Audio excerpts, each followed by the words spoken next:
Tahimik ang gabi, ngunit sa bawat sulok ng baryo sa Laguna, may bulong na pumapailan lang, bantayan mo raw ang itim na manok. Sinasabing kapag ito'y nasulyapan mo sa dilim ng gabi, may trahedyang magaganap. Isang gabi, naglalakad si Mang Lito pauwi mula sa sabungan. Sa gitna ng maputik na daan, biglang tumigil ang kanyang mga paa. Sa harap niya, isang itim na manok, mapungay ang mga mata, tila minamasdan siya. Sa bawat hakbang ni Mang Lito, sumusunod ito, di kumikibo, di natatakot.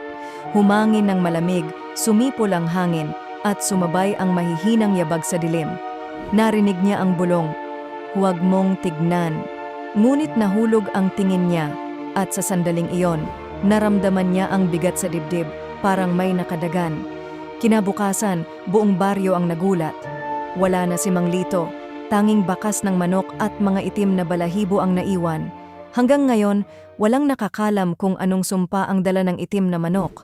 Sinasabing ang sinumang makakita nito ay haharap sa dilim ng kapalaran. Ikaw, susubukan mo bang hanapin ito sa dilim? O magtatago ka na lang sa takot? Like, share, at follow kung gusto mo pa ng ganitong kwento.